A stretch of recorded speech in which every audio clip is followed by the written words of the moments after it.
Allah Subhanahu wa taala berikan kita taufik dan hidayah untuk bisa hadir melaksanakan kewajiban kita salat Jumat berjamaah di Masjid Al-Habib Abu Bakar As-Sagaf.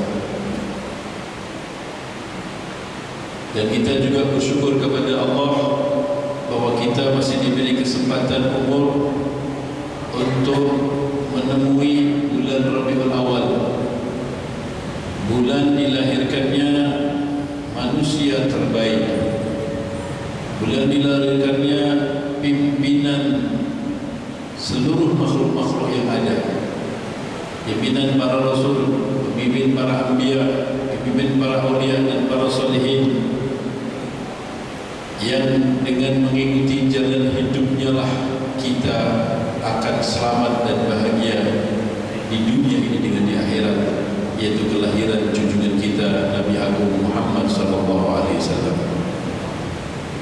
Para jemaah yang dimuliakan Allah, kalau kita renungi, beliau adalah Shiratul Mustaqim. Setiap hari minimal 17 kali kita diwajibkan berdoa oleh Allah. Di dalam salat kita membaca surat Al-Fatihah, dan di dalam surat Al-Fatihah itu ada satu-satunya doa yang wajib kita baca, yaitu ihdinas siratal mustaqim. Tunjukkan kami ya Allah kepada jalan yang lurus. Betapa pentingnya kita mengetahui jalan yang lurus tersebut, dan setelah kita mengetahui, kita berada dalam posisi jalan yang lurus tersebut, dan betapa pentingnya kita istiqamah hingga akhir hayat kita menempuh pada jalan yang lurus itu. Karena begitu pentingnya Allah Subhanahu wa taala mewajibkan kita untuk mengulang-ulang doa itu agar kita selalu tetap berada di jalan yang lurus. Ihdinas siratal mustaqim. Pertanyaan, apakah jalan yang lurus itu? Allah Subhanahu wa taala dalam ayat berikutnya menerangkan jalan yang lurus itu. Siratal ladzina an'amta 'alaihim ghairil maghdubi 'alaihim waladdallin. Jalan yang lurus yang kalian minta itu adalah jalannya manusia-manusia yang telah mendapatkan anugerah nikmat dari Allah Subhanahu wa taala kepada mereka, bukan jalannya orang-orang yang dimurkai Allah, dan bukan jalannya orang-orang yang sesat. Para jamaah yang mulia, renungi bahwa jalan yang lurus yang selalu kita minta adalah jalan keteladanan,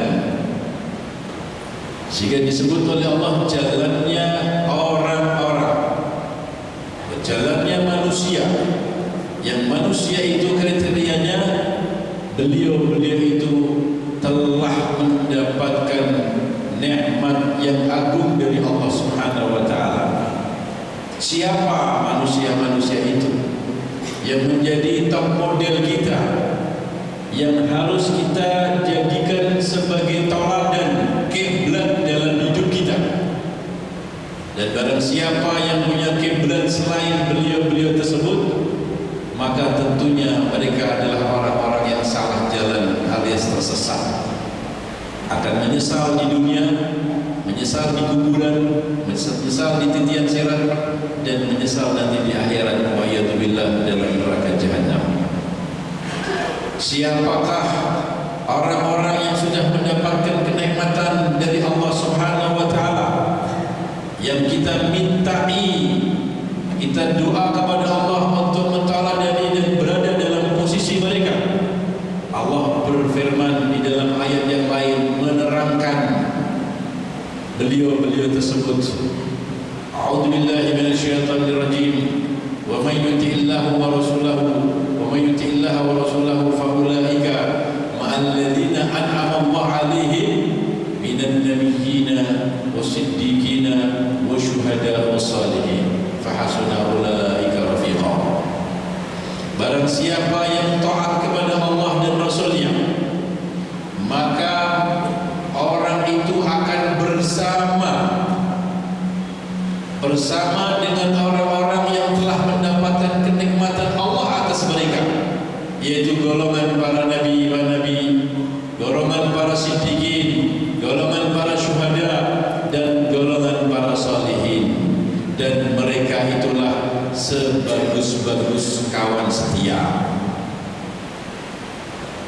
Para jamaah yang mulia, jadi jalan yang lurus yang kita minta adalah jalannya para nabi, jalannya para siddiqin, jalannya para syuhada, dan jalannya para salihin.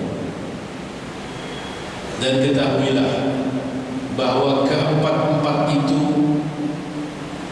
pemimpinnya adalah junjungan kita Nabi besar Muhammad sallallahu alaihi wasallam. Beliaulah pemimpin para nabi dan para rasul. Beliaulah pemimpin para siddiqin, dan bahkan orang tersebut menjadi siddiqin karena menteladani Nabi Muhammad, berkiblat dengan cara hidupnya Nabi Muhammad sungguh-sungguh sehingga mereka digelar siddiqin oleh Allah. Para syuhada, pemimpinnya adalah Nabi besar Muhammad SAW, dan orang itu dianggap oleh Allah sebagai mati syahid, mendapat kedudukan tinggi di akhirat karena mereka memperjuangkan agama Rasulullah, membela Rasulullah, dan mengikuti niatnya dan cara perjuangannya, mengikuti petunjuknya Rasulullah.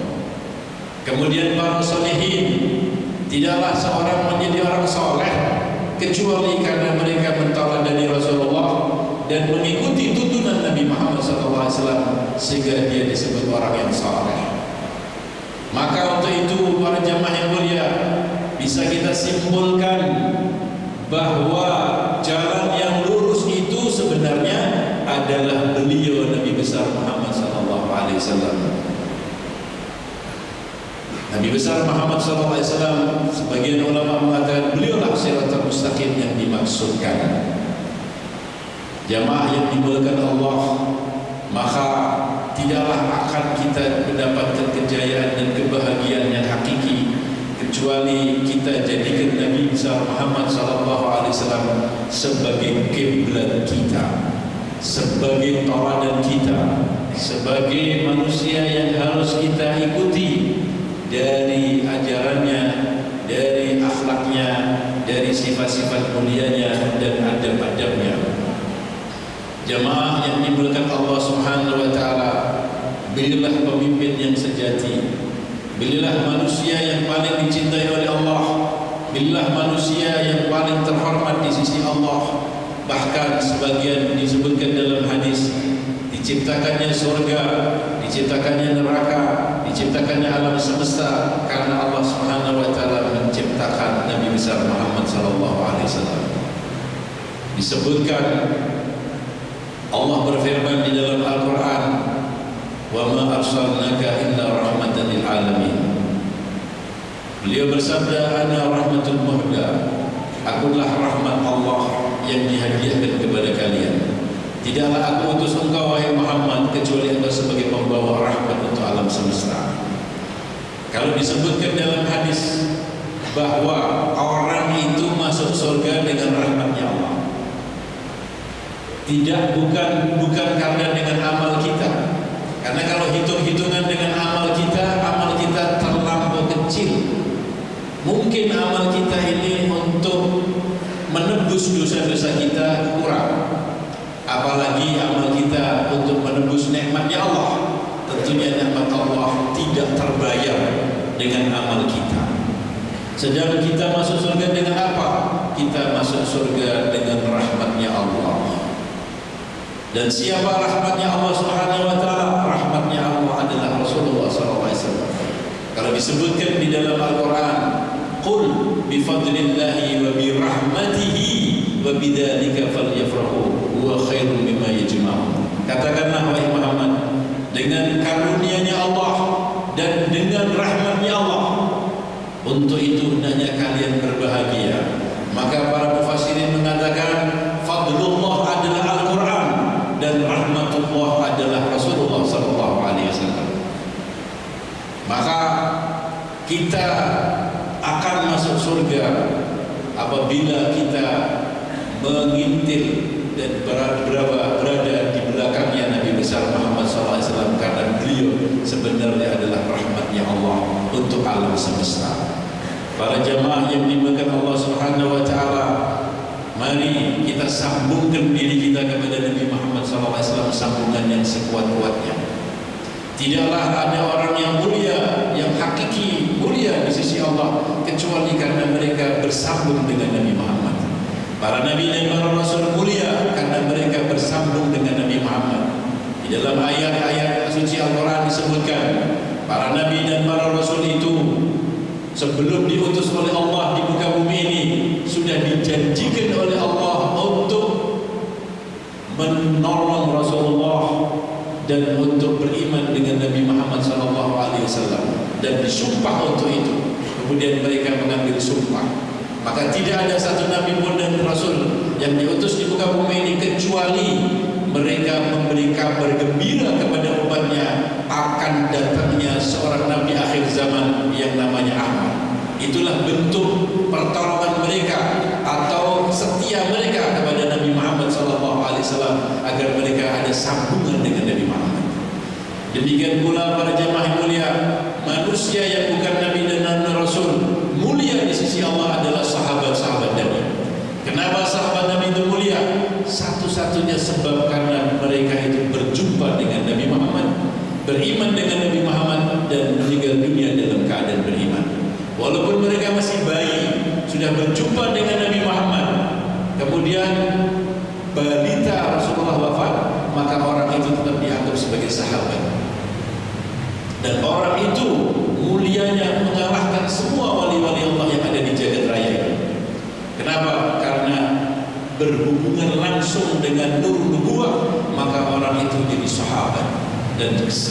Dan pangkat sahabat itu tidak bisa dikalahkan dengan tirakat dan mujahadah dengan apapun setelah para sahabat Nabi SAW. Maka mereka adalah orang mulia dan sumber ilmu bagi kita. Kemudian manusia biasa lagi yang mulia adalah keturunan Nabi Muhammad SAW. Sebab apa? Karena darah dagingnya bercampur dengan darah dagingnya Nabi besar Muhammad SAW. Maka mereka adalah orang-orang yang mulia, yang bagi kita wajib untuk mencintainya dan menghormatinya sesuai dengan firman Allah, Qul la as'alukum alaihi ajran illa mawaddatan fi qurbah. Katakan wahai Muhammad, aku tidak minta upah kepada kalian dalam mengajak kalian kepada Islam kecuali kalian cintai keluarga saya. Kemudian yang mulia lagi adalah para ulama. Para ulama itu mulia. Kenapa para ulama itu mulia? Sehingga Allah katakan, yarfa'illahu alladhina amanu minkum walladhina utul ilma darajat. Allah mengangkat derajat para orang beriman di antara kalian, dan orang-orang yang diberi ilmu diangkat beberapa derajat. Apakah sama hal yastawi alladhina ya'lamun walladhina la ya'lamun? Apakah sama orang alim dengan orang yang tidak alim? Pertanyaan Allah dalam Al-Quran, tentunya tidak sama. Tidak sama di dunia, tidak sama juga di akhirat. Ulama-ulama itu mengalir dalam darah dagingnya dan pikiran dan rohaninya adalah warisan ilmunya Nabi Muhammad SAW. Dan bukti kemuliaannya, jika mereka wafat 1000 tahun sekalipun jasadnya akan utuh, tidak akan dimakan cacing-cacing tanah. Bahkan bukan saja jasadnya, kafan yang menempel dalam tubuhnya tidak satu, tidak dua, tidak puluhan, bahkan ratusan orang. Mereka orang-orang alim yang ikhlas dan mengamalkan ilmunya, mengalir ilmunya Nabi Muhammad, butuh kafannya, butuh jasadnya dihargai oleh Allah Subhanahu wa taala, sehingga cacing-cacing tanah dan sel tidak bisa menyentuh tubuhnya. Para jamaah yang mulia, orang yang mulia lagi di sisi Allah adalah syuhada. Walaupun dia awam, bukan orang alim, tapi dia punya nyawa satu-satunya membela Rasulullah, maka mereka syahid. Allah hargai, jasadnya pun juga utuh, dan dia nanti di akhirat bisa memberi syafaat kepada keluarganya. Asy-syafa'atu lil anbiya, thumma al-ulama, thumma syuhada. Syafaat itu miliknya anbiya, dan miliknya para ulama, dan miliknya para syuhada. Mereka mulia karena mereka memperjuangkan Rasulullah SAW. Kita umatnya Rasulullah juga orang-orang yang mulia. Kuntum khaira ummah, kalian ini sebaik-baik umat. Kita pendek umur, jasad kita lemah, tapi kita lebih mulia daripada umat-umat yang terdahulu.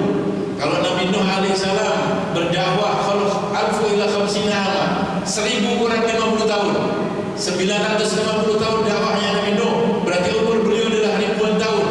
Nabi Adam alaihissalam, jasadnya disebut dalam hadis adalah 60 hasta. Kalau satu hasta kita takdirkan 50 cm, berarti tubuhnya Nabi Adam alaihissalam adalah 30 meter, dan lebar tubuhnya 14 hasta, jadi 7 meter. Maka beliau adalah orang tinggi-tinggi zaman dahulu dan umurnya panjang-panjang, tapi umatnya Rasulullah lebih mulia daripada mereka, sehingga tidak boleh masuk surga umat terdahulu sebelum kita umatnya Rasulullah masuk surga. Sebabnya apa? Kita amalnya sedikit, fisik kita lemah. Sebabnya kita umatnya sang Rasul, sebabnya kita umatnya Nabi besar Muhammad SAW. Maka Allah angkat derajat kita di sisi Allah Subhanahu wa Ta'ala yang tinggi. Ini manusia-manusia yang mulia karena ada hubungan dengan Nabi Muhammad. Benda-benda yang mulia karena ada hubungan Nabi Muhammad. Ulama mengatakan, air apa yang paling mulia di sisi Allah? Air yang paling mulia adalah air yang keluar dari tangannya Rasulullah. Wa afdalul miyahi kannaba min baini asabi'il Mustafa muttaba. Dan semulia-mulia air adalah air yang keluar dari antara jari-jarinya Nabi Muhammad SAW. Kemudian air Zam-Zam. Air Zam-Zam lebih mulia dari air Kautsar menurut para alim ulama dalam kitab-kitabnya. Padahal air telaga Kautsar itu ada di akhirat. Siapa yang minum tidak akan haus selama-lamanya. Lebih manis dari madu, lebih putih daripada susu, lebih segar daripada minuman-minuman yang menyegarkan. Tapi air telaga Kautsar kalah dengan telaga air Zam-Zam.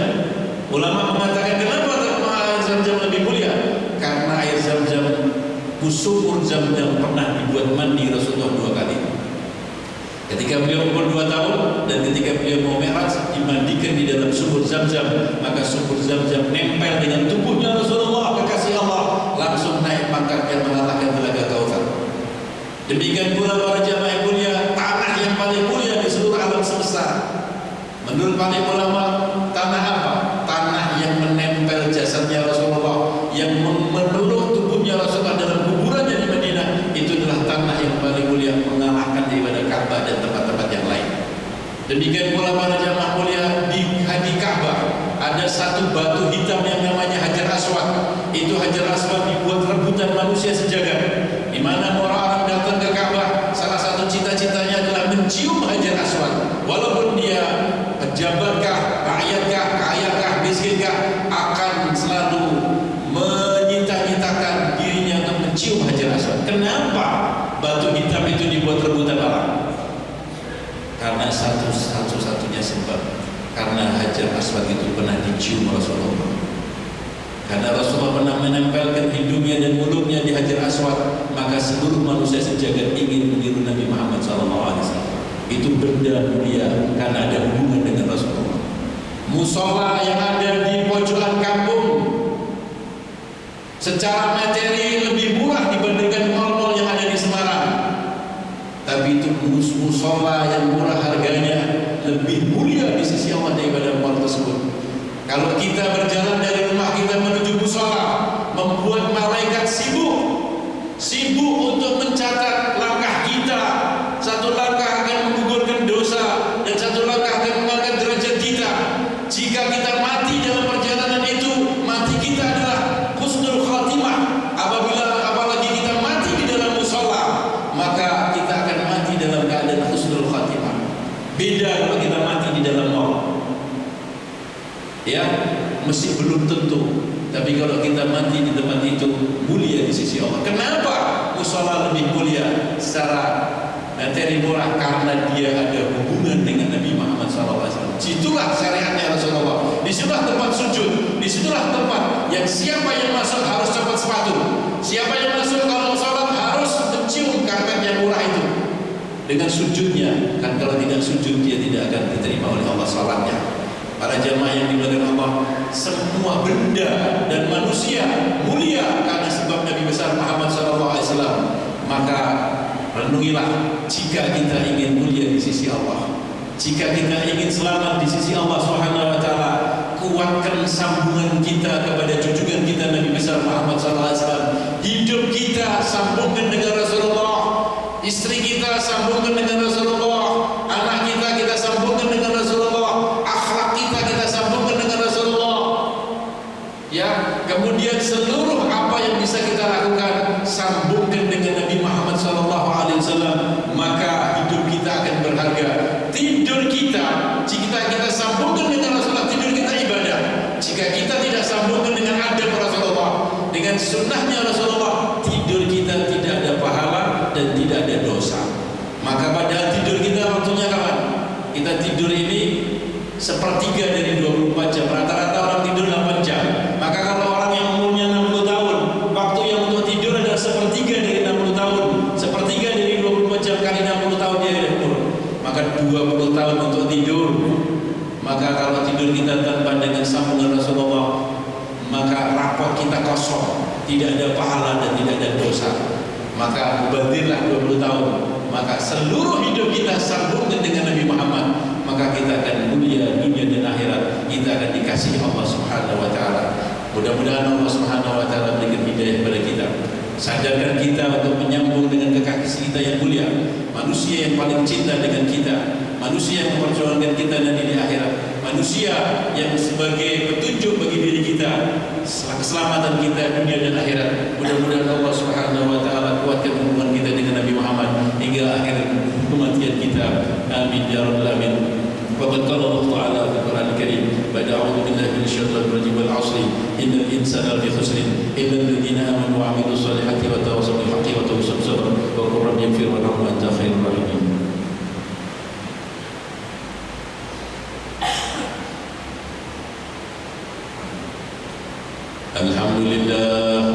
Alhamdulillahi rabbil alamin, wa bihi nasta'inu ala umuri dunya wa din. Asyhadu an la ilaha illallah wahdahu la syarika lah, wa asyhadu anna sayyidana wa nabiyyana wa qurrata a'yunina wa nura qulubina wa maulana Muhammadan abduhu wa rasuluhu wa habibuhu wa safiyyuhu wa khaliluhu. Allahumma salli wa sallim ala sayyidina Muhammadin miftahi babi rahmatillah adada ma fi ilmillah, salatan wa salaman daimain bi dawami mulkillah wa ala alihi wa sahbihi amma ba'd. Ma'asyiral muslimin rahimakumullah, أوصيكم وإياي بتقوى الله فقد فاز المتقون. وقد قال الله سبحانه وتعالى في القرآن الكريم: أعوذ بالله من الشيطان الرجيم، يا أيها الذين آمنوا اتقوا الله حق تقاته ولا تموتن إلا وأنتم مسلمون. ثم إن الله أمركم بدأ بنفسه وثنى بملائكته المسبحين بقدسه وإياه بالمؤمنين تميما. فقد قال الله تعالى ولم يزل قائلا عليما: إن الله وملائكته يصلون على النبي يا أيها الذين آمنوا صلوا عليه وسلموا تسليما. اللهم صل وسلم على سيدنا محمد وعلى آل سيدنا محمد مبين الكفار. اللهم صل وسلم على سيدنا محمد وعلى آل سيدنا محمد الشافعي الأمة إلى الجبار. اللهم صل وسلم على سيدنا محمد وعلى ساداتنا أبو بكر وعمر وعثمان وعلي وعلى بقية أصحاب النبي صلى الله عليه وسلم أجمعين وعلينا معهم وفيهم برحمتك يا أرحم الراحمين. اللهم اغفر للمؤمنين والمؤمنات والمسلمين والمسلمات الأحياء منهم والأموات إنك سميع مجيب دعوات يا قاضي الحاجات. اللهم عافنا وطبنا وفرنا وانصرنا وسلمنا وفرج عنا والمسلمين. اللهم اكفنا وإياهم جميعا شر مصائب الدنيا والدين. اللهم اصلحنا واصلح من في صلاح المسلمين. اللهم لا تهلكنا وأهلك من في هلاك صلاح المسلمين. اللهم ارفع واصرف عنا وعن المسلمين